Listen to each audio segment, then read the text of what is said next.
Hello, this is Bob Lewis, Sacramento Region Baptist Network with another video log. And today I'd like to take some time to explain the cooperative program and the Southern Baptist Convention setup and how it works. We have a lot of pastors now who don't come from a Southern Baptist background. We have churches that are new starts and new people, some from other countries, some from this country.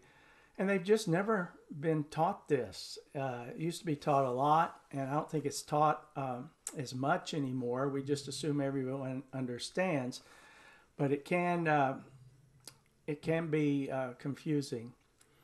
So the easiest way I have of explaining it is to start with the beginning of Southern Baptist. Baptist groups started in Europe toward the middle or end, or perhaps some believe even before the Reformation, there were Anabaptist groups and other groups.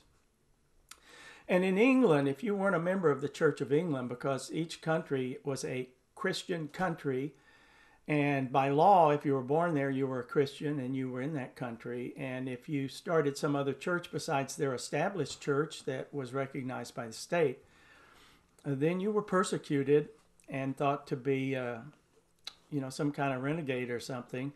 And so these little groups of Baptists who had a different view of what the church was were persecuted, and some went from England to Holland, and the word Baptist to describe them was first used there in Holland because they didn't sprinkle, they immersed, and which we believe is the biblical mode. And so anyway, long story short, they came to the United States. Now, they were fiercely independent, and although I'm sure the pastors and the people talked to each other, they didn't have formal relationships because they believed each group was autonomous and stood on its own. So it was 1707 when the First Baptist Association of 7 churches started in Philadelphia to meet together and to formally elect moderators and do things like that to help each other. And of course, that was a city, so that back in the day of the walking and using a horse to get around, they were close enough that they could have fellowship. Associations began to spring up all over the place. And in the early 1800s, maybe in the 1840s, I'm not sure of the date, but a national organization from Baptists in the whole United States, because at that time there was no war between the states and no North and South Baptists, just Baptists. And they formed the trilateral, the shortened name, it's a long name. They had long names back in those days, but it's the trilateral or triannual convention, because they met every 3 years. And their purpose was on a national level to pool money from all the churches to send missionaries. Well, the war between the states split Baptists into Northern and Southern, but the Southern Baptists continued with the mission board and things. And then later, I don't know exactly when, they started state conventions. Well, in 1925, the cooperative program was proposed by Southern Baptists, and the state conventions got control of the money. They decided that the money would first go from the church to the state convention. And the state conventions they promised to split it 50-50 with the national. But at first, they had to work up to that, because at first they needed most of it to run the state convention. So they didn't send 50% at first. Very few got to that level of 50-50. And so they would send on money to the national to fund the Foreign Mission Board and the seminaries and all the work that the national was doing. And the associations were not in the cooperative program, because in 1925, most associations did not have paid staff or an office. They just had moderators, elected officers that were able to handle everything. But as the 20th century went on, it became aware at some of the larger associations it was taking all of a past moderator's time, a pastor's time, or whoever was moderator, usually a pastor, to do the work. And so they started funding an association, and the churches sent 2 checks. They sent one to their local office, the association, and they sent their check to the state convention for their cooperative program.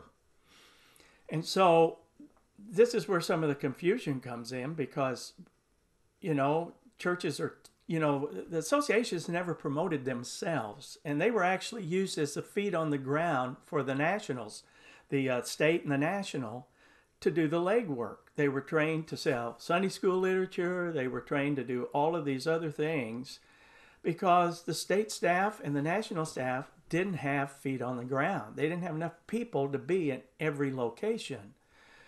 And you need people in every location. So the paid directors of missions began to organize in the 60s and kind of push back on some of this.